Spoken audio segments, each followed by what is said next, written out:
columna y baluarte de la verdad, edificando con sana doctrina a la Iglesia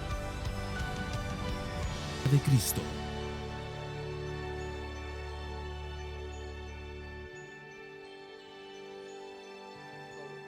En primer lugar, algunos datos sobre el autor de la carta. El autor de la carta es el apóstol Juan, eso no nos cabe la menor duda. Una cosa curiosa del apóstol Juan es que después de Pablo fue el mayor escritor, por decirlo así, del Nuevo Testamento. Juan tiene un evangelio, 3 cartas y el libro de Apocalipsis, que es la revelación de Jesucristo, pero es autoría en cierta manera del apóstol Juan.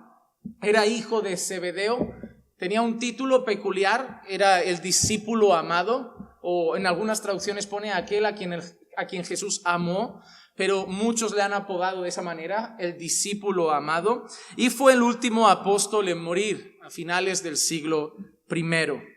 Vamos a ver alguna cosa también de los destinatarios. No están bien definidos en este inicio, pero quedan definidos a lo largo de la carta. Lo que podemos decir de los destinatarios de la carta es una cosa solo, que son creyentes. Son creyentes. Juan no está escribiendo a mundanos, y hay una cosa interesante, es que a diferencia de algunas otras cartas, Juan no se dirige a una iglesia en particular. En Apocalipsis tenemos cartas a iglesias en particular. En los primeros capítulos de Apocalipsis vemos el mensaje a la iglesia de Éfeso, a la iglesia de la Odisea, a la iglesia de Esmirna. A veces cuando leemos las cartas de Pablo vemos también destinatarios en particular, la iglesia de Éfeso, la iglesia de Galacia, la iglesia de Roma. Pero Juan no define una iglesia en particular, es una carta que podemos considerar general, una carta para los creyentes. ¿Y cómo sabemos que es para los creyentes? Por expresiones que utiliza Juan. Por ejemplo, los llama hijitos. Y esto no es una manera como Juan llamaría a un impío o a un incrédulo. Los llama hijitos. En primera de Juan 2:1 dice así: hijitos míos, os escribo estas cosas para que no pequéis, y si alguno peca, abogado tenemos para con el Padre, a Jesucristo el justo. ¿Quién tiene un abogado? Solo los creyentes. Los impíos no tienen a Jesús como abogado. Jesús no es el que está ante el Padre siendo como a la diestra del Padre, siendo como el abogado del mundo. Son los creyentes los que disfrutan de ese privilegio en Cristo. Por otro lado, primera de Juan 2:12 dice así: os escribo a vosotros hijos, porque vuestros pecados os han sido perdonados por su nombre. ¿Quién ha recibido perdón de pecados? ¿Quién ha tenido el privilegio, la ventaja, la gran bendición de haber sido redimido y perdonado? Solamente los creyentes. Y aquí vemos esto: os escribo a vosotros hijos, porque vuestros pecados os han sido perdonados por su nombre. Y otra de las claves que nos muestra que son creyentes es que también los llama amados y los llama directamente hermanos. En primera de Juan 3:13 se dirige a ellos de esta forma: hermanos, no os maravilléis si el mundo os odia. No os maravilléis si el mundo os odia. Entonces vemos que se dirige a ellos como hijitos, vemos que se dirige a ellos como hermanos, y hermanos además que van a ser odiados por el mundo. Así que tenemos al autor, Juan, y tenemos los destinatarios. Es una carta a creyentes en general. Por eso es una carta que hablará también mucho a nuestra vida, porque no está hablando de un contexto en particular, de una ciudad en particular, de una región en particular, sino aplica a todos los creyentes. Y otra cosa importante, los 3 puntos principales de la carta, las 3 cosas que vamos a ver en toda la carta.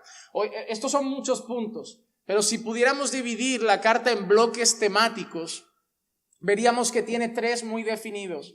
El primero, una exhortación muy clara a la vida en santidad. Juan va a dejar muy claro que el que practica el pecado no es de Dios.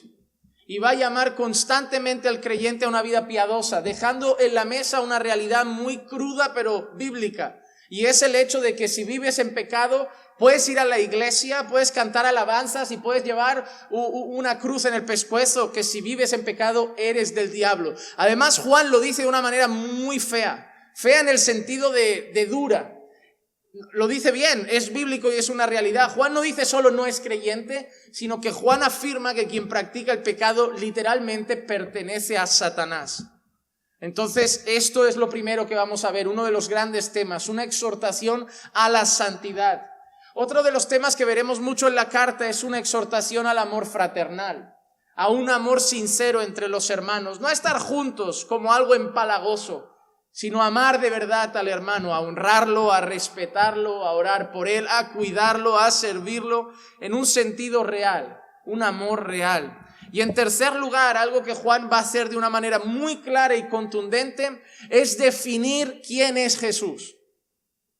Para Juan algo muy importante es eso, ¿quién es Jesús? La doctrina que habla sobre la persona y naturaleza de Cristo. Y ese tema es muy importante y antes de entrar en nuestro texto quiero resaltarlo por un hecho, que una de las cosas que Juan ya estaba viviendo y con las que estaba batallando en ese tiempo Juan, era la aparición de falsos maestros que negaban una de las dos naturalezas de Cristo. La doctrina apostólica tiene un gran fundamento, Jesús es totalmente hombre y Jesús es totalmente Dios. Pero a lo largo de la historia han surgido bastantes falsos maestros y siguen surgiendo hasta hoy que niegan una parte de esa naturaleza. Encontrarán a los testigos de Jehová, ellos no te van a decir que Jesús no fue un hombre, pero ellos niegan que Jesús fue Dios. Y así tenemos otras sectas, tenemos otros falsos maestros que han ido apareciendo a lo largo de la historia y Juan va a dedicar unas palabras muy directas a esos falsos maestros. Los va a llamar de muchas maneras, pero las más comunes son mentirosos y anticristos. Por ejemplo, aparecían personas que negaban la deidad de Jesús y Juan les dedica palabras como esta. Primera de Juan 2, 22 y 23 dice así: ¿quién es el mentiroso sino el que niega que Jesús es el Cristo? Este es el anticristo, el que niega al Padre y al Hijo. Todo aquel que niega al Hijo tampoco tiene al Padre. El que confiese al Hijo también tiene al Padre. Hay una cosa muy fuerte en este texto que acabamos de leer. Juan es tajante en algo. Si niegas la deidad de Jesús, no conoces a Dios. No puedes relacionarte con el Padre y no con el Hijo. Negar al Hijo es negar al Padre. Negar que el Hijo es Dios es negar al Padre, no conocer al Padre, no tener comunión con el Padre. Hermano, ¿cómo creen que sienta eso a un judío que es mirado por muchos evangélicos como un hijo de Dios? Pero Juan acaba de decir que quien niega la deidad de Jesús no tiene al Padre. No puedes rechazar a la persona de Cristo y creer que abrazas al Padre. No son separables. Es como abrazar a Cristo y rechazar la iglesia. No puedes abrazar la cabeza y tirar a basura el cuerpo. Asimismo pasa con Dios. No puedes abrazar al Padre y rechazar al Hijo. Para Juan van juntos. Y quien niega al Hijo, niega al Padre. Y Juan es tajante. Y además dice que es mentiroso. Y dice además que es anticristo. Esa palabra la trabajaremos más adelante en otros estudios. Nos centraremos un poquito más en ella. Así que por un lado Juan dedica estas palabras a personas que negaban la deidad de Jesús. Pero en el mismo tiempo habían personas, otros falsos maestros que negaban la encarnación de Jesús. Negaban la humanidad de Jesús. Y Juan le dedica estas palabras. Primera de Juan, capítulo 4, versículos 2 y 3. En esto conocéis el Espíritu de Dios. Todo espíritu que confiesa que Jesucristo ha venido en carne es de Dios. Y todo espíritu que no confiesa a Jesús no es de Dios. Y este es el espíritu, otra vez aparece la palabra, ¿de quién? Del anticristo, del cual habéis oído que viene y que ahora ya está en el mundo. O segunda de Juan 1:7, en su segunda carta dice esto: pues muchos engañadores han salido al mundo que no confiesan que Jesucristo ha venido en carne. Que no confiesan que Jesucristo ha venido en carne. Ese es el engañador y el anticristo. Así que es interesante.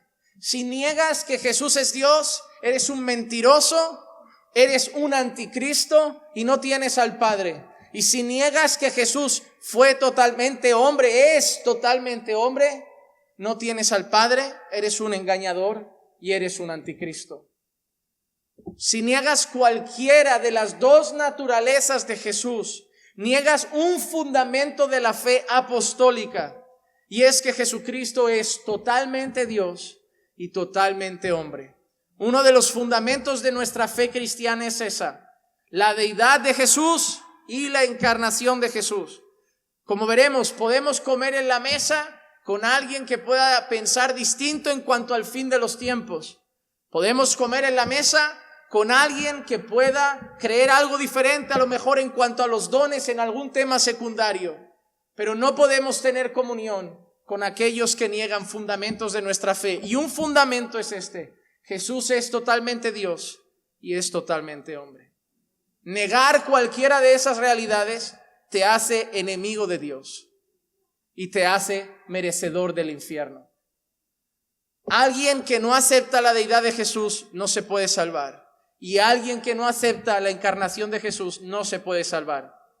Quien no acepta esa realidad rechaza al Hijo, y Juan dice que automáticamente rechaza al Padre. Así que la doctrina es importante. Para todos aquellos que muchas veces dicen que la doctrina no es tan importante, mira si es importante la doctrina, porque nuestra salvación está en juego. Nuestra salvación está en juego. No estamos hablando de temas secundarios, estamos hablando de fundamentos de la doctrina apostólica. Ahora sí, esto es una pequeña introducción de lo que vamos a ver en toda la carta. Vamos a pasar a nuestro texto. Y en primer lugar, he dividido el texto en dos temas: versículos 1 y 2 y versículos 3 y 4. Por un lado, los versículos 1 y 2 vemos el contenido del testimonio de Juan.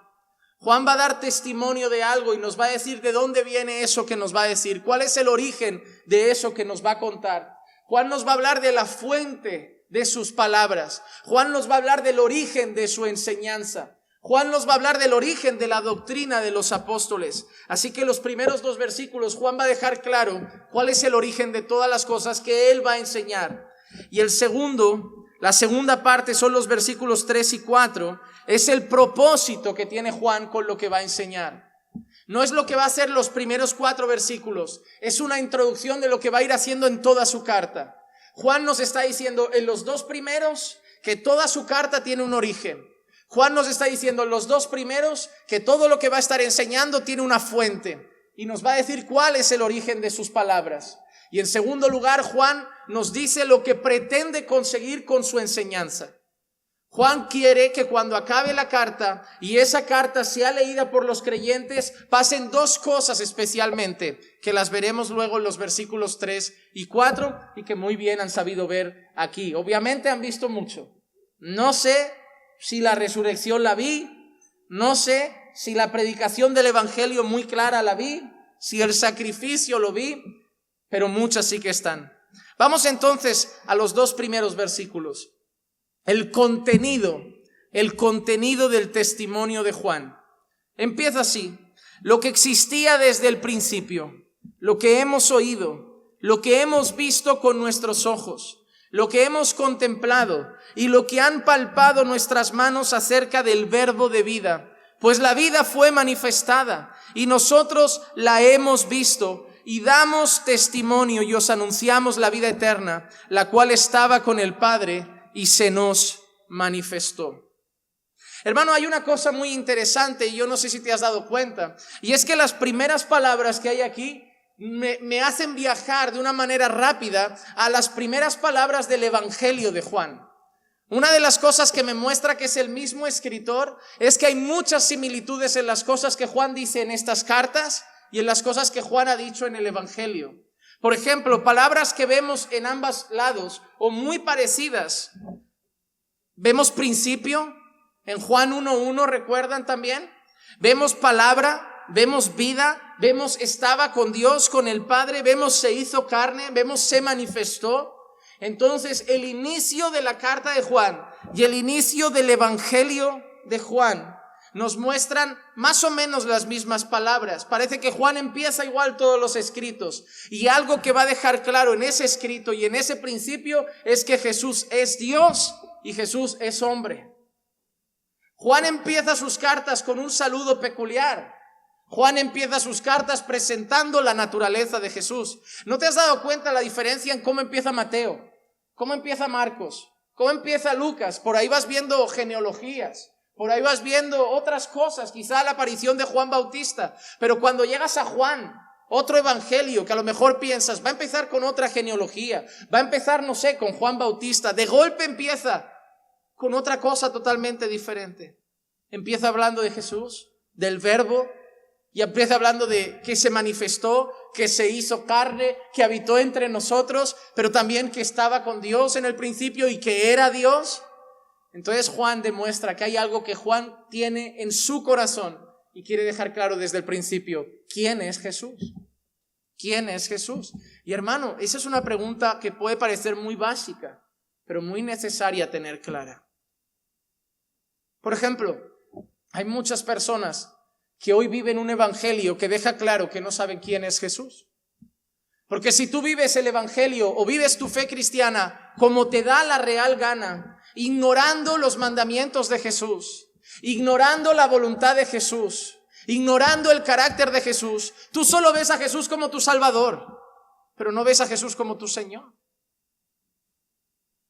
Entonces tú no ves a Jesús como yo. Tú ves a un Jesús que siempre te va a ayudar, que murió por tus pecados, que te ayudó delante de Dios, que pagó por ti, pero no ves a tu Rey.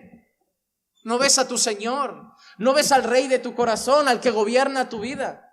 Es importante saber quién es Jesús para nosotros, porque marca nuestra vida. Hermano, mi confianza en Jesús es muy diferente si solo veo a un hombre, así veo a Dios y un hombre. Es muy importante saber quién es Jesús, y por eso Juan lo deja claro en el saludo. Y Juan lo que empieza diciendo es que Jesús es Dios, y lo hace de esta manera. Nuestro texto empieza diciendo lo que existía desde el principio. Lo que existía desde el principio. Hermano, esa expresión principio nos viene a la memoria, o al menos a mí cuando la leo, Génesis. Génesis. Cuando yo leo esto, nos viene a la memoria, haya luz. En el principio, lo primero que algunas traducciones lo ponen como en el comienzo. Nos viene a la mente Génesis, la creación de todo. Y algo que nos dice aquí es que lo que existía desde el principio. Rápidamente Juan nos está diciendo que Jesús no es temporal, que Jesús no tiene 30 años, que Jesús no tiene 20 ni 50. Nos está hablando de la eternidad de Jesús. Nos está hablando que Jesús, que es el tema central de Juan, estaba en la creación. Estaba desde el principio. Juan va a hablar de Jesús y usa esa expresión, lo que existía desde el principio. Nos está mostrando su eternidad. Y es algo interesante, porque esa misma expresión la usa para referirse al Padre también. En 1 de Juan 2:13 dice esto: os escribo a vosotros padres. ¿Por qué? Porque conocéis al que ha sido desde el principio. Pero en ese versículo no está apuntado directamente a Jesús. Mira cómo sigue. Os escribo a vosotros jóvenes porque habéis vencido al maligno. Os escribo a vosotros niños porque conocéis al Padre. Está escribiendo a creyentes, está escribiendo a los padres, a los jóvenes, a los niños. Y usa esa expresión, conocéis al que era desde el principio. Pero al final deja claro a quién se refiere. Conocéis al Padre. Conocéis al Padre. Entonces hay algo muy hermoso en esto. Juan nos está diciendo que en el principio estaba el Hijo. Y Juan nos está diciendo que en el principio estaba el Padre. Y ahora podemos entender cuando vemos la Escritura diciendo: hagamos al hombre a nuestra imagen y semejanza. Porque no estaba solo el Padre. Y no estaba solo el Hijo. Estaba el Padre y estaba el Hijo. Y ahora podemos entender por qué Dios no dice: voy a hacer al hombre a mi imagen y semejanza. Voy a hacer al hombre. Voy a hacerlo yo. ¿Por qué usa un término plural? Hagamos. Porque lo que existía desde el principio se refiere al Hijo. Y lo que existía desde el principio también se refiere al Padre. Y es algo interesante, y en esta primera clase lo haré sobre todo. Voy a ir bailando un poco con el Evangelio de Juan. ¿Por qué Juan se refiere a Jesús de esa misma manera en el Evangelio? Juan 1:1. En el principio existía el Verbo, y el Verbo estaba con Dios, y el Verbo era Dios. Era Dios, no como algunas Biblias de algunas sectas que pone un Dios con D minúscula. No hay manera más retorcida de crear una secta tan perturbada como los testigos de Jehová, que coger la santa palabra de Dios y querer cambiarla para justificar sus herejías. Pero te digo una cosa, quien le ponga y le quite, ellos no tienen que tener miedo de la rabia o el problema que pueda tener yo con ellos. Ellos deberían tener temor de cuando estén delante de Dios. Han jugado con su palabra. Y eso es muy serio. Juan 8:58. Jesús les dijo, en verdad os digo, antes que Abraham naciera, yo soy. Antes que Abraham naciera, hermanos, qué expresión más maravillosa. Está apuntando a un hombre que existió hace muchísimos años, el padre de la fe de muchos de ellos. Y Jesús se refiere a Abraham y dice que antes de que él naciera, él ya era. Y además usa esa expresión, el yo soy. Jesús usa esa expresión en más de una ocasión y nos recuerda mucho a la expresión utilizada del Padre al dirigirse a Moisés. Cuando Moisés le pregunta a Dios, ¿y quién digo que me ha enviado? Moisés, yo soy el que soy. Di que el yo soy te ha enviado. Y luego vemos a Jesús usando un término similar. Antes de que Abraham naciera, yo soy. Y eso es algo que yo quiero dejar claro. Aunque a veces lo digamos y no esté mal del todo usarlo, Jesús no existe, Jesús es. Es una cosa distinta, hermanos. Es una cosa distinta. Porque a veces cuando hablamos de existir, nos viene a la mente algo que se ha hecho, se ha formado, se ha creado, ha venido a existencia. Es como que no existía y ahora existe.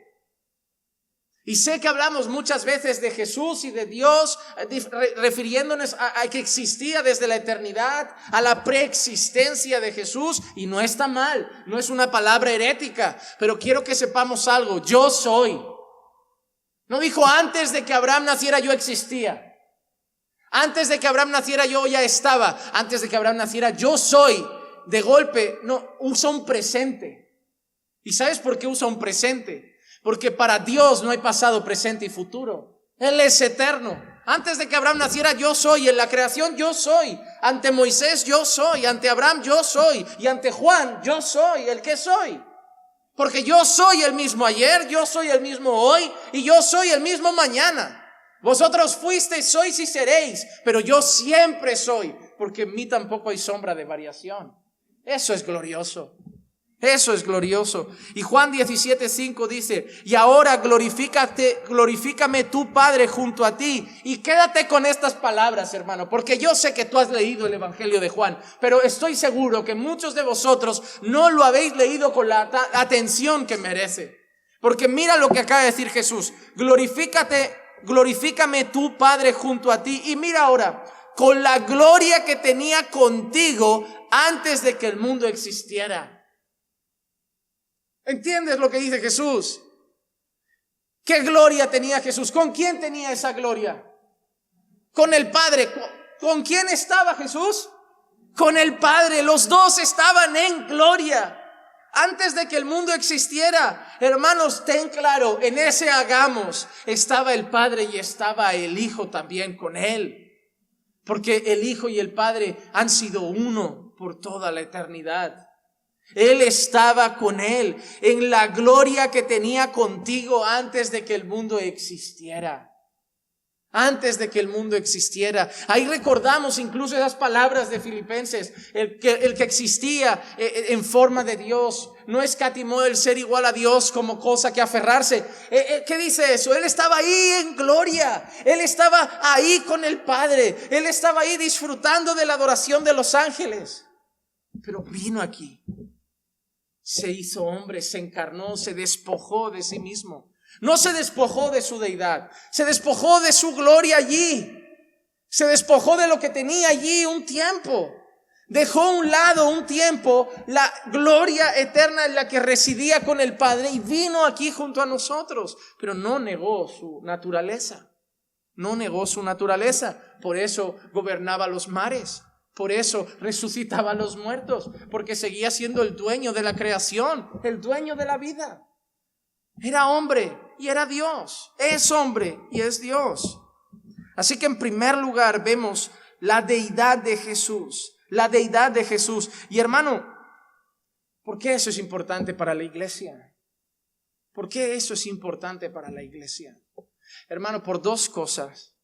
La primera, porque es un fundamento de nuestra fe. Jesús es Dios. Y la segunda, porque cuando tú entiendes que por ti no ha muerto un mártir, por ti no ha muerto cualquier creyente que clavaron en una cruz, por ti no ha muerto Pedro, por ti no ha muerto Pablo ni Juan, por ti no ha muerto un cristiano común lleno de buenas obras que vivió siendo buena gente y que lo martirizaron por su buen comportamiento. Por ti ha muerto Dios mismo hecho hombre. Hecho hombre. Y yo sé que tú puedes entrar en shock y decir, Dios no puede morir. Pero es lo que vengo a decirte. Tienes que entender sus dos naturalezas. Tienes que entender sus dos naturalezas. Dios es eterno. ¿Cómo puede morir en una cruz? Pero es que Él es Dios y es hombre. Dios tiene sed. No, Jesús tuvo. Dios tiene hambre. No, Jesús comió. Dios parpadea. No, Jesús durmió. Porque es Dios, pero es hombre. Y si no entiendes sus dos naturalezas, habrá textos bíblicos que no vas a comprender bien. Porque hay algunos textos que apuntan a veces a una de esas naturalezas y hay otros textos que apuntan a veces a otra de esas naturalezas. Pero hermano, hay una cosa todavía más maravillosa, como veremos luego, y es que Juan sabe que lo que ha oído, lo que ha visto, lo que ha palpado, que el que ha comido con ellos, se ha sentado a la mesa y ha andado con ellos, Juan sabe que era Dios. Hermano, ¿cómo puedes creer que se sienta Juan? La gente tenía rabinos, tenía maestros. Pablo había estudiado con Gamaliel, pero ellos habían estudiado con Dios. Ellos habían estudiado con Dios. A veces a nosotros nos llega la satisfacción decir, mira, me tomé un café con Paul Washer, qué tiempo edificante. He podido comer hoy con su gel Michelin, qué buen tiempo. Esta gente ha comido con Dios. Esta gente se ha sentado en un monte y ha escuchado a Dios hablar. Esta gente ha estado en un barquito con Dios. Esta gente ha dormido con Dios. Porque no creo que estuvieran en grandes hoteles 5 estrellas. A hombres como Pedro, Dios mismo le dio de comer. Dios les ha lavado los pies. Dios les ha lavado los pies.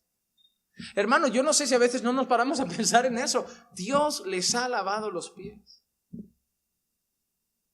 Eso es glorioso. Ahora Juan sigue hablando más todavía de la deidad de Jesús y ofrece un término un tanto distinto. Habla de Él como el verbo de vida. Él ha empezado diciendo en su texto lo que existía desde el principio y ahora dice lo que hemos oído, lo que hemos visto con nuestros ojos, lo que hemos contemplado y han palpado nuestras manos acerca del verbo de vida. Acerca del verbo de vida. Esa palabra verbo no nos hace pensar de nuevo en el Evangelio. Juan capítulo 1 versículos 1 y 2. En el principio existía el verbo y el verbo estaba con Dios y el verbo era Dios. Él estaba en el principio con Dios. Él estaba en el principio con Dios. Hermano, es interesante. La palabra verbo muchas veces es traducida por palabra. Hermano, cuando tú piensas en la creación, ¿cómo hizo Dios las constelaciones, las estrellas? ¿Cómo creó Dios los luminares? Por su palabra. ¿Cómo creó Dios los montes, los mares? Fue su palabra, hermano. Fue el poder de su palabra lo que traía a creación cosas ex nihilo, de la nada. Todo vacío, absolutamente nada, nada. Y de golpe aparece todo por el poder de su palabra. Por eso utilizan el verbo muchas veces para referirse a Jesús. Porque la palabra verbo nos hace pensar en la la palabra creativa de Dios, creadora de Dios, en cómo Dios usa su palabra para crear y nos hace ver al Hijo que estaba en el principio con Dios, en esa palabra, como un agente creador. El Padre creó todas las cosas, pero el Hijo también. La Biblia muestra al Padre en muchas ocasiones como creador de todas las cosas, como Señor de todas las cosas, pero la Biblia, sobre todo en el Nuevo Testamento, muestra al Hijo como creador de todas las cosas. Colosenses, capítulo 1, versículo 15 al 17. Él es la imagen del Dios invisible, el primogénito de toda creación, porque en Él, mira lo que dice, en Él fueron creadas todas las cosas, tanto en el cielo, en los cielos como en la tierra, visibles e invisibles, ya sean tronos o dominios o poderes o autoridades. Mira qué interesante ahora, todo ha sido creado por medio de Él y para Él. Él es el origen y el fin de todas las cosas. Todo lo ha creado Dios. Y lo ha creado para Dios mismo. Hermano, Dios creó todo para su gloria. No pienses que Dios estaba ahí solo, aburrido, y dijo, no, tengo que hacer un parque de atracciones para los hombres, porque deben ser las personas más felices del mundo y voy a crear todo para ellos. No, Dios nos concedió, Dios nos dio la capacidad de ejercer mayordomía en la creación, pero Dios lo ha hecho todo para su gloria. Hermano, mira, los montes no son para tu gloria, son para la gloria de Dios. Es más, cuando tú y yo hemos llegado, los montes lo hemos destrozado. Los mares son para su gloria, los animales para su gloria, y tú y yo somos para su gloria. Lo que pasa es que el pecado ha hecho que destrocemos todo lo que debe dar la gloria a Dios. Pero Dios será incluso glorificado en el juicio. Pero Dios ha creado todo para Él. La creación es para que veamos lo perfecto que es, lo hermoso que es, lo sabio que es. Tenemos al mejor arquitecto, el mejor diseñador. Ve la creación. Los mares, los ríos, agua dulce, agua salada, animales en los cielos, animales en la tierra, animales en los mares, árboles frutales. A veces hablo con Clis y ella me habla a veces de esas cosas. Vamos a veces por la montaña andando, cada flor que tú dices, ¿cómo Dios se le pasó por la cabeza todo esto? Y encima vivimos en una zona que no tiene tanta vegetación como el Amazonas, pero cada flor, cada pétalo diferente, algunos parecen de plástico, otros de terciopelo, otros los tocas y están duros, otros los tocan y se caen, unos rosas, uno amarillo, uno verde, unos pequeños, unos grandes. Y tú ves eso donde no entran muchos hombres y solo miras algo. ¡Oh glorioso Creador! Que pintaste un precioso cuadro para que todo el mundo dijera, no hay pintor mejor que Dios. Menos cuando llegamos nosotros, que las arrancamos y las tiramos, que rompemos una rama de un árbol, aunque solo queremos pegarle a alguien. ¿Sabes? Creo que cuando entendemos esto, cambia nuestra manera de manejarnos en la creación. Cuando tú, y repito, sabes quién es Jesús, cuando tú sabes quién es Dios, creo que ya no tiras tantos papeles por la ventana. Creo que ya cuando vas a lo mejor a la playa o al campo, recoges en una bolsa todos los desperfectos. Incluso si ves otros, también, porque piensas en el Creador. Ya no maltratas animales para divertirte. Ahora sabes que sí, no son personas, pero que el justo cuida de su bestia y que son creación de Dios. ¿Para qué voy a andar matando bichitos? ¿Acaso me van a comer vivo? No, los ignoro, los dejo. Dios los creó por algo y todos juegan un propósito en la creación. Hermano, tu manera de moverte en la creación cambia mucho cuando conoces al Creador. Es así, es así. Pero mira, todo fue hecho por medio de Él y para Él. Y Él es antes de todas las cosas. Él es antes de antes de que haya luz, ya estaba Jesús. Él es antes de todas las cosas. Jesús es Dios.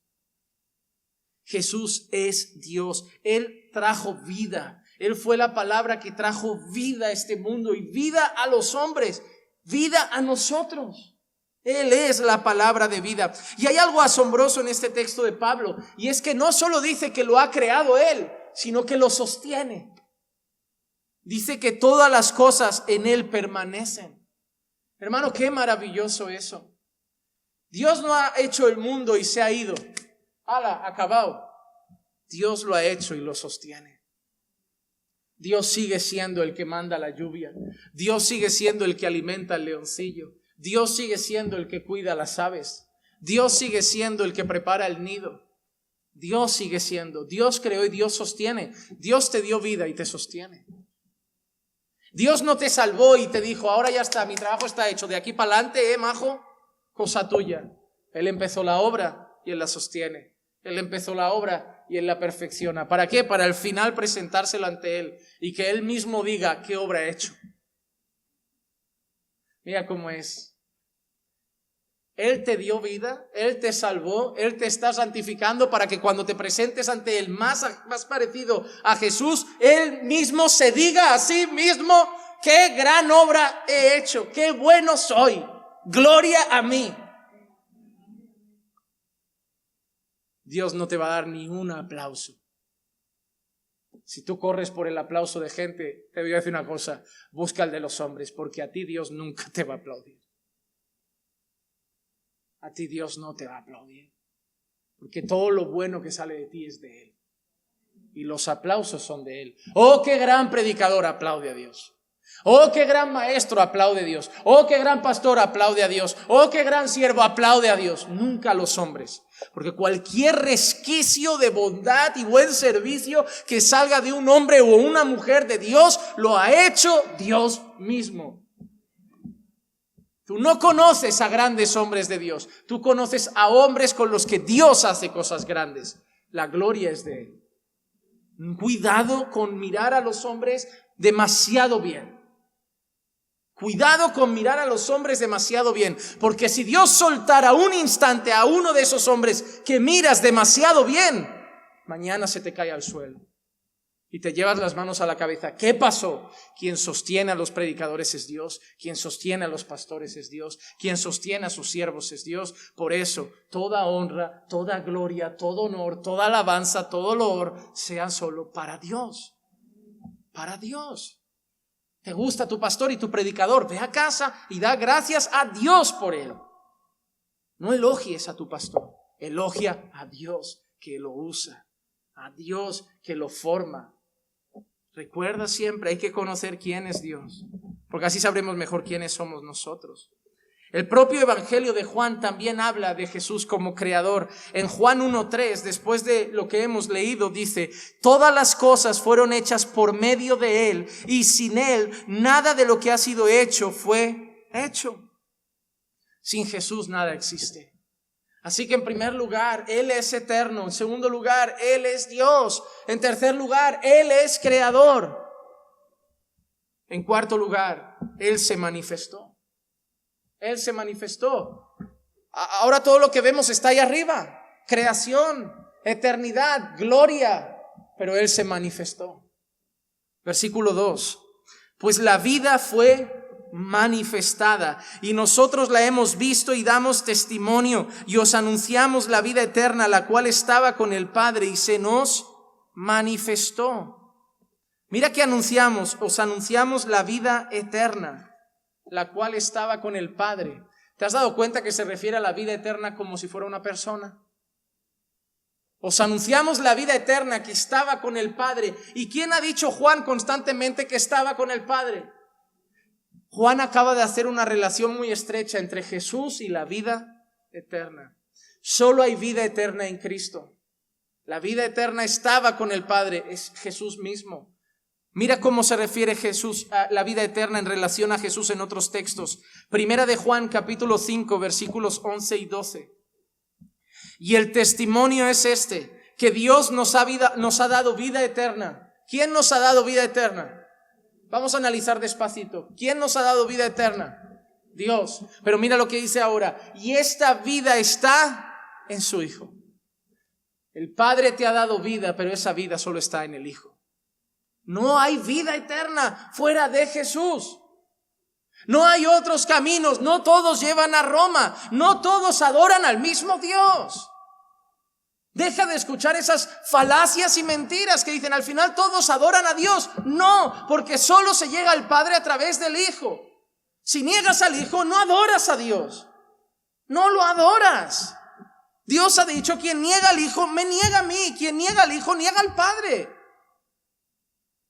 Oye, yo te adoro, pero no creo en tu Hijo.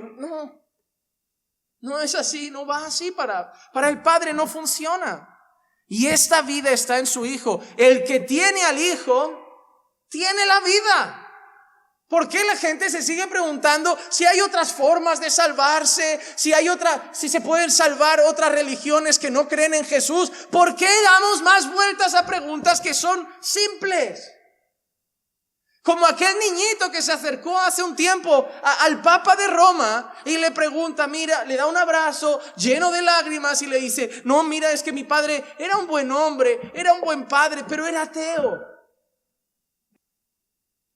Ese niño se acerca al Papa de Roma y le dice: mira, mi padre era un buen hombre, era un buen padre, nos cuidaba, nos amaba, era atento, un buen esposo, pero era ateo.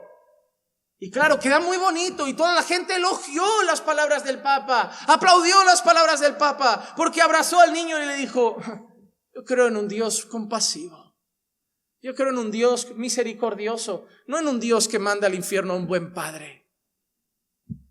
Era ateo, no creía en el Hijo. Y Juan dice: el que tiene al Hijo tiene la vida, y el que no tiene al Hijo de Dios no tiene la vida. No importa lo que diga el Papa, no importa lo que diga el mayor de los rabinos o el mayor de los imanes musulmanes. Lo que importa es lo que dice la palabra: sin Cristo no hay salvación. Pero como tienen a hombres infalibles que creen que sus palabras valen lo mismo que las palabras de la Escritura, que creen que la tradición y la palabra de Dios vale lo mismo, damos crédito a esas cosas. Y te voy a decir una cosa: para el mundo suenan más bonitas, pero ¿saben qué le estás diciendo al mundo? Lo que el mundo te dice: yo no creo en Dios, yo creo en ser buena persona. Oye, ¿crees que Dios va a mandar a mi madre al infierno? ¿Por qué? Ella no cree, pero ella es tan buena. Mi abuela era tan buena. Tú has dicho una cosa: no cree. No importa todo lo que añadas. No importa si ha dado su cuerpo a la ciencia. No importa si dio todo su dinero a los pobres. No importa si hizo 1000 obras de caridad o dio comida a los pobres los 365 días del año. Creyó en el Hijo. No hay vida. Este mensaje no atrae. Este mensaje te tachan de religioso, de fanático, de exclusivista, de que no puede entrar todo el mundo en tu iglesia. Sin el Hijo no hay entrada. Puedes entrar aquí, pero no entrarás en el cielo. Si tienes al Hijo, tienes la vida. Si no tienes al Hijo, no tienes vida, porque solo hay vida en Cristo. Juan 17:3 dice: y esta es la vida eterna. ¿Qué es la vida eterna? ¿En qué consiste la vida eterna? Que te conozcan a ti, el único Dios verdadero, Padre, y a Jesucristo, a quien has enviado, Hijo. La vida eterna consiste en conocer al Padre y en conocer al Hijo. No hay vida fuera de ello. Pero hay una cosa interesante. Este texto que hemos leído nos muestra la encarnación de Jesús. ¿Por qué nos muestra la encarnación de Jesús? Por palabras clave. Se manifestó. Es una palabra que nos está apuntando a la encarnación. Lo hemos visto, lo hemos oído, lo hemos palpado. Ha tenido comunión con nosotros, tenía cuerpo. Está hablando de la encarnación de Jesús. Algunos falsos maestros se han levantado diciendo que tenía apariencia de hombre, que era como un hombre. Pero no, la realidad es esta: era totalmente hombre. Tenía el cuerpo pleno, físico de un hombre. Y eso aparece a lo largo del Nuevo Testamento muy claro. Juan dice que se manifestó. Juan dice que lo han visto, que lo han oído, que lo han palpado. Y Juan deja claro en el Evangelio, también en el principio, la encarnación. Versículo 14 del capítulo 1. Y el Verbo se hizo carne y habitó entre nosotros y vimos su gloria. Vimos De nuevo, vimos su gloria. Lo que hemos visto. El Verbo se hizo carne y vimos su gloria. Juan no está hablando de lo que alguien le ha contado sobre Jesús. Juan está hablando de lo que ha visto. De lo que ha visto. Se hizo carne, habitó entre nosotros y vimos su gloria, gloria como del unigénito del Padre, lleno de gracia y de verdad. Hermano, ¿por qué creemos en la palabra de Juan? ¿Por qué creemos en la doctrina apostólica? Porque no se trata de algo que imaginaron de Jesús, no se trata de algo que les contaron de Jesús, no se trata de una carta que ellos recibieron y que ahora nos han comunicado. Creemos la doctrina apostólica porque la doctrina apostólica se centra en lo que han visto, en lo que han oído y en lo que han palpado. Lo que Juan nos está diciendo es: creed en la doctrina de los apóstoles porque viene directamente de Dios. Es lo que nos ha dicho Él, es lo que hemos visto de Él, es lo que hemos escuchado de Él. Por eso creemos su palabra. Y Dios, y Jesús, que es Dios, se encarnó, se hizo carne. Y hermano, la encarnación es de suma importancia también. Hermano, mira, sin encarnación no habría salvación. Vamos a ver textos que justifican esto que acabo de decir. Gálatas 4 y 5. Pero cuando vino la plenitud del tiempo, Dios envió a su Hijo. ¿Dónde estaba el Hijo desde el principio? Con Dios, ¿recuerdan? En la gloria que tenía contigo desde la eternidad. Pero cuando llegó el tiempo, Dios envió a su Hijo. Y mira qué frase pone ahora: nacido de mujer. Nacido de mujer, nacido bajo la ley. ¿Cómo quién? ¿Quiénes nacían de mujer? ¿Quiénes nacían bajo la ley? Los hombres. Los hombres. ¿Para qué tuvo que nacer de mujer? ¿Para qué tuvo que nacer bajo la ley? ¿Para qué tuvo que encarnarse? A fin de que redimiera a los que están bajo la ley, para que recibiéramos la adopción de hijos. En este pasaje, Pablo a los Gálatas les dice que para que nosotros fuéramos redimidos, Él tuvo que ser hombre, porque Él no vino a redimir animales, Él no vino a redimir a los ángeles, Él vino a redimir a los hombres, y por eso tuvo que ser hombre. Para redimirnos y que pudiéramos ser adoptados como hijo, el Hijo se tuvo que hacer carne. Pero mira qué maravillosa noticia la de la encarnación. La veremos más a lo largo de la carta de Juan, más adelante. Pero mira todos los beneficios de la encarnación. Primera de Juan 3:5, mira este texto. Y vosotros sabéis que Él otra vez, ¿qué palabra aparece? Manifestó. ¿Para qué? A fin de quitar los pecados, y en Él no hay pecado. Mira qué interesante. Tuvo que ser hombre para quitar los pecados. Tuvo que encarnarse para quitar los pecados. Tuvo que encarnarse para pagar por nuestros pecados. Otra vez Juan relaciona la manifestación de Dios, la manifestación del Hijo de Dios, relacionada con la salvación de nuestras almas, con el pago por nuestros pecados. O primera de Juan 3:8, el que practica el pecado es del diablo, porque el diablo ha pecado desde el principio. Y mira qué dice ahora: el Hijo de Dios se manifestó. De nuevo, esa palabra que apunta a la encarnación. Manifestó con este propósito: destruir las obras del diablo. Destruir las obras del diablo. Tuvo que encarnarse para destruir las obras del diablo. ¿Por qué tuvo que encarnarse para destruir las obras del diablo? ¿No viaja a tu cabeza a Génesis 3? ¿No viaja a tu cabeza el pecado? ¿No viaja a tu cabeza aquella gran promesa?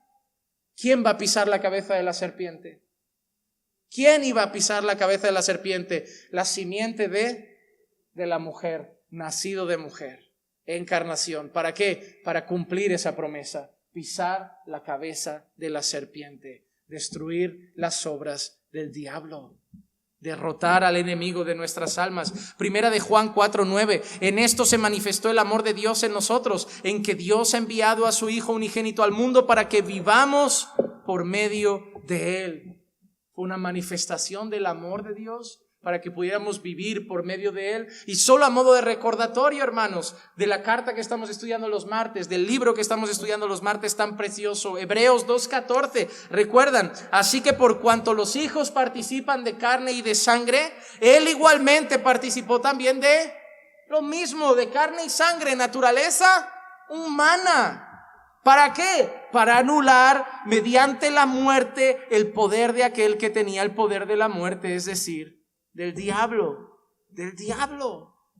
Y así como, miren, esto es maravilloso. El segundo punto es rápido ahora, lo siguiente es rápido.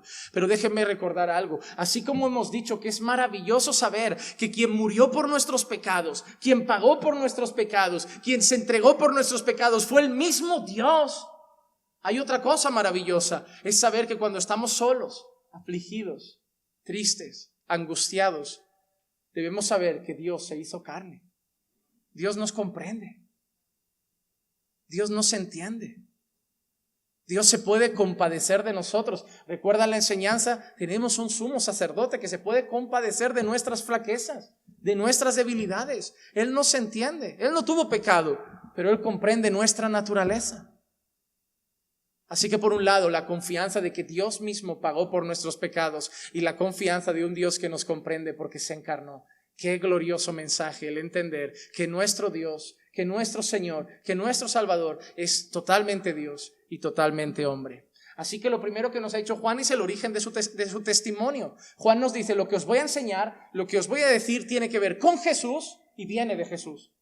Lo hemos visto, lo hemos oído, lo hemos palpado. Y ahora la segunda parte de nuestro estudio, que la tengo que dar en 12 minutos, Imagínate, menudo desafío. No tenemos que hacer más lo de la pizarra, os habéis comido mi tiempo. Esto ha sido mala idea. Esto no ha sido bueno. Pero ya que he empezado tengo una mala costumbre, que esto lo tengo que hacer hasta el final. Próximo día rápido, Pero no, esta parte es corta, porque Juan tiene dos propósitos. Leamos primero versículos 3 y 4. Lo que hemos visto y oído os proclamamos también a vosotros, para que también vosotros tengáis comunión con nosotros. Y en verdad nuestra comunión es con el Padre y con su Hijo Jesucristo. Juan no dice yo tengo solo comunión con el Padre. Juan no dice yo solo tengo comunión con el Hijo. Eso también no tiene mucho sentido para estos unicitarios. ¿Cómo hablas con un Jesús solo y le dices? Aquí Juan está diciendo que tiene comunión con dos. Juan está diciendo, tenemos comunión con el Padre y tenemos comunión con el Hijo. Juan no está diciendo el Hijo es el Padre. Yo tengo comunión con el Padre y automáticamente tengo comunión con el Hijo. Juan está diciendo, yo tengo comunión con el Padre y tengo comunión con el Hijo. ¿Estás diciendo que son dos dioses? No, estoy diciendo que es un Dios. Un Dios. Tenemos al Padre, tenemos al Hijo y tenemos al Espíritu Santo. Un Dios. Pero yo no lo entiendo. Es que tú eres un hombre. Tú no eres un Dios. Tú eres un hombre. Pero es una realidad bíblica.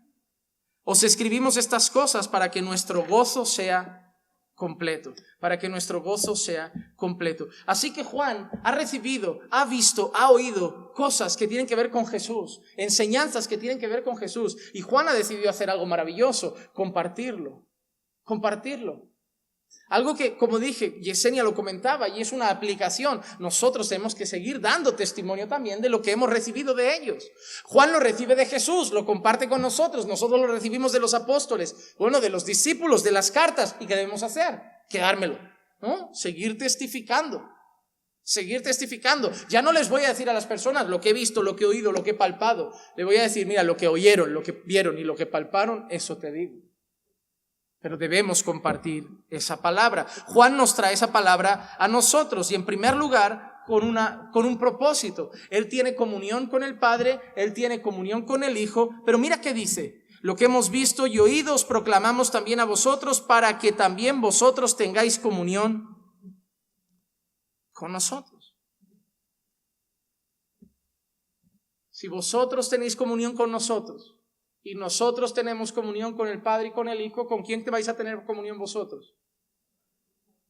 Si vosotros tenéis comunión con lo que yo os enseño, y lo que yo os enseño es comunión con el Padre y el Hijo, si creéis lo que yo os enseño, vosotros tendréis comunión con el Padre y con el Hijo.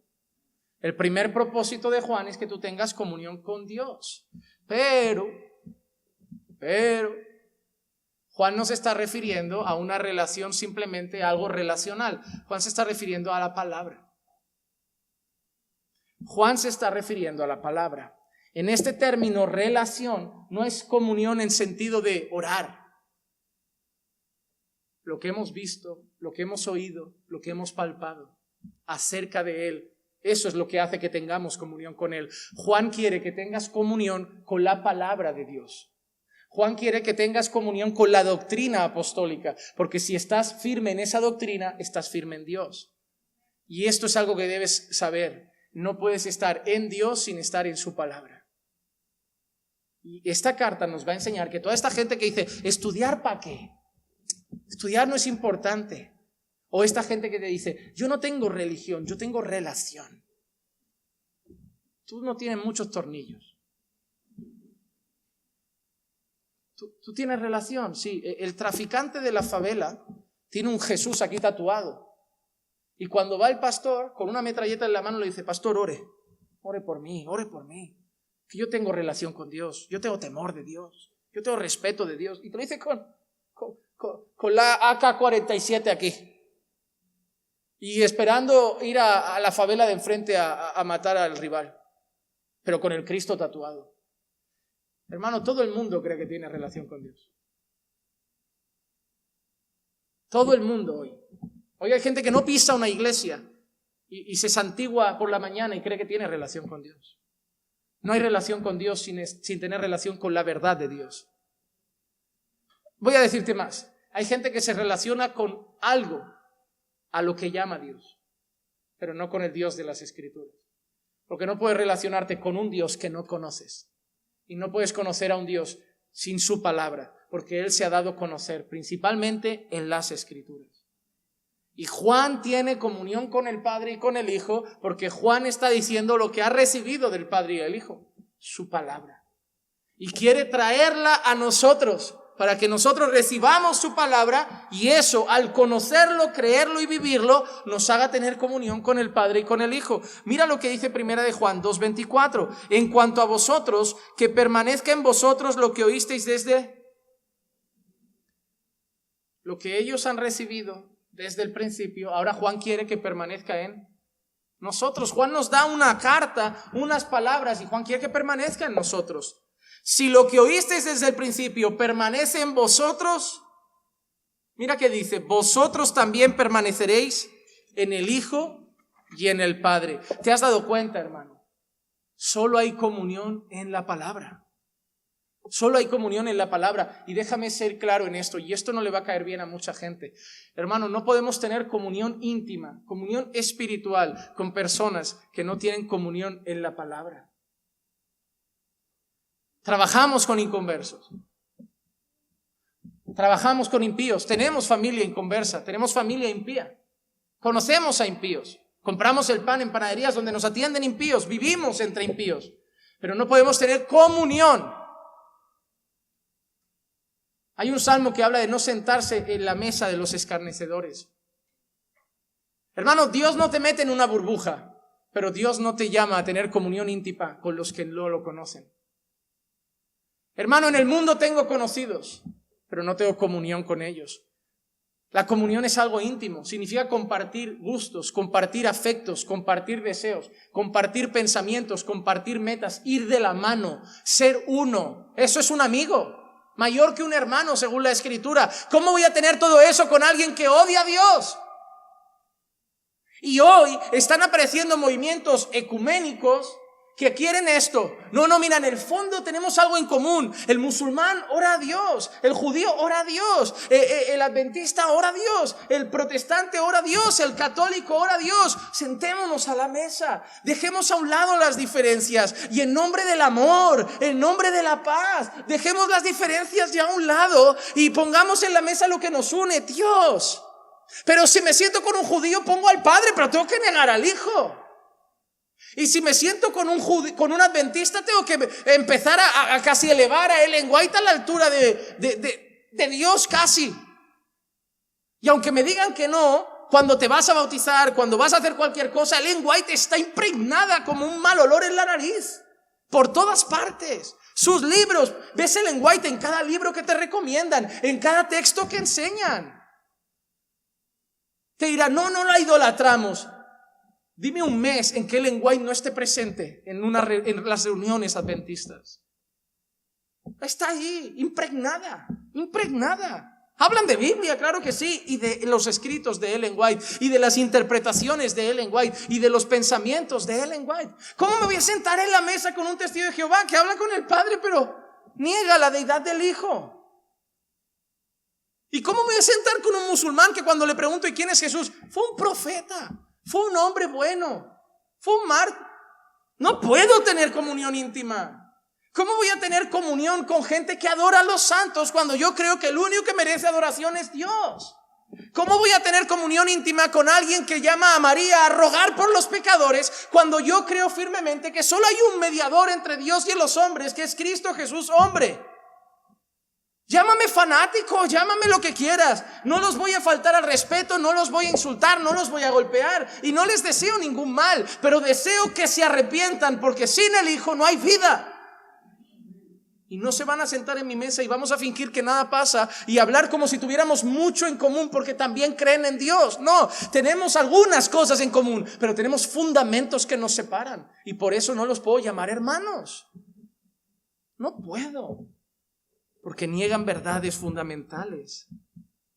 La doctrina es importante.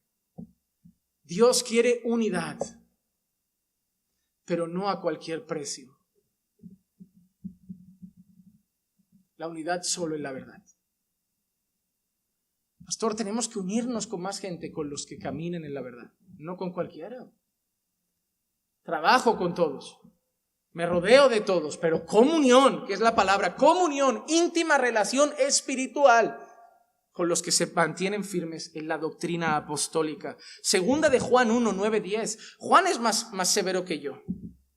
Todo el que se desvía y no permanece en la enseñanza de Cristo no tiene a Dios. Juan es más duro que yo. No tiene a Dios. El que permanece en la enseñanza tiene al Padre y al Hijo. Si alguno viene a vosotros y no trae esta enseñanza, ¿qué enseñanza? La que Juan ha estado trayendo, ¿verdad? Si alguno viene a vosotros y no trae esta enseñanza, que Jesús es Dios, que Jesús es hombre, no lo recibáis en casa ni lo saludéis. Así que si el testigo de Jehová pica la puerta, si la abrimos es para decir, ¿quieres escuchar el evangelio? ¿Quieres que hablemos de Jesús? Pero voy a hablar yo. No va a entrar. No vamos a tener comunión. No, pastor, es que los miércoles vienen los testigos a dar estudios a casa. Ni los recibáis en casa, ni los saludéis. Y si tienes un problema, hablas con Juan. Esto no es palabra mía, Es más, si tienes un problema, habla con Dios, porque Juan habló inspirado por el Espíritu Santo. Así que es Dios mismo, a través del Espíritu Santo, el que te ha dicho, no puedes tener comunión con gente que niega los fundamentos de la fe cristiana. Es más, cuando Jesús ora en la oración intercesora, en la que pide la unidad de su pueblo, en la que ora no solo por sus discípulos, sino por los que han de creer por la palabra de ellos, Jesús pide que esa unión, esa santificación de los discípulos se haga solamente en la verdad. Juan 17, 17, santifícalos en la verdad, tu palabra es verdad.